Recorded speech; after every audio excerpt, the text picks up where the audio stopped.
قبل ما تتفرج على الفيديو، في زرار اسمه سبسكرايب احمر تحت كده، دوس عليه ودوس على الجرس اللي جنبه علشان يجيلك تنبيه كل ما فيديو جديد ينزل، علشان تعرف معلومات اكتر عن ازاي تسافر دبي وتشتغل فيها. عايز اشتغل في دبي، بس قبل ما تروح دبي لازم تعرف نوع الفيزا اللي هتطلع عليها. فيزا دبي 3 انواع. النوع الاول اقامه مستثمر. اقامه مستثمر دي يعني بيتعمل لك ورق كانك فاتح شركه في دبي. دبي ينفع تفتح فيها شركه في المناطق الحره، فيتعمل لك اقامه مستثمر. انت فتح كانك فتحت شركه، مكتب وورق ان انت صاحب الشركه دي وبلا بلا بلا، وعلى اساس الشركه اللي انت فاتحها دي بيطلع لك اقامه. الاقامه دي بتبقى 3 سنين.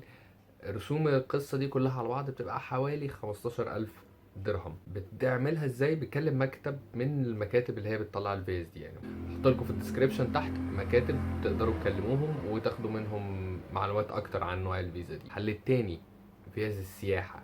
فيز السياحه او ممكن نسميها زياره، نوعين: يا بتطلع 30 يوم يا بتطلع 90 يوم، اللي هو شهر او 3 شهور. بس هما بيحسبوها باليوم، لان الشهر ممكن يبقى 28 30 31، فهي بتتعد باليوم.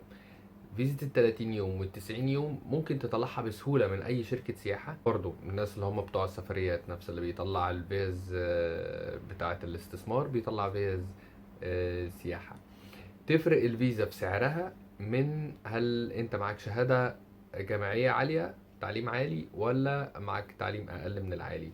فالتعليم الأقل من العالي بيبقى تمن الفيزا فيه أعلى شوية من التعليم العالي، لأن بتاخد اجراءات اكتر. الفيزا سهله ان انت تاخدها، مش حكايه خالص يعني. ساعات بيبقى فيه اوفرز حتى على الطيران، يعني لو فلاي دبي او فلاي اميريتس، ان انت بس اشتري تذكره الطيران وهم هيدوك الفيزا مجانا. لو انت قاعد في اي حته في الخليج فسهل جدا ان انت تقدم على الفيزا. لو انت معاك اقامه في اي بلد في الخليج سهل جدا ان انت تقدم على الفيزا اونلاين من الموقع بتاع دبي. بيجيلك الفيزا بالايميل، مش محتاج ان انت تروح لاي مكتب سفريات. بس خد بالك وانت مسافر على فيزة السياحة دي، انت بتعتبر نفسك رايح سياحة فعلا، لان انت معنى ان انت رايح تدور على شغل دي مش حاجة مقبولة.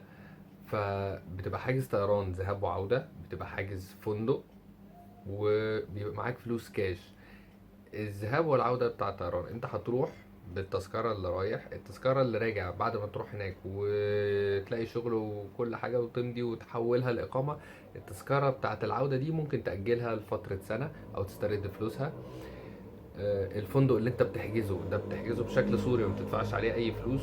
مونس ان انت يعني بمجرد ان انت عديت من الجوازات ودخلت دبي ممكن تلغي الحجز بتاع الفندق وتشوف اي سكن من اللي موجودين في البلد، او تتفرج على الفيديو بتاع السكن اللي انا عامله قبل كده علشان تعرف اكتر معلومات عن السكن. يبقى معاك مبلغ ساعات بيتسأل عليه مبلغ $1000 كاش. يعني يبقى معاك $1000، يا يبقى معاك بالدراهم ما يوازي $1000، اللي هو تقريبا 4000 درهم. لو معاك المبلغ ده بتقول له انا معايا، ان هو هيسالك يقول لك معاك فلوس تتفسح بيها، انا معايا الفلوس دي.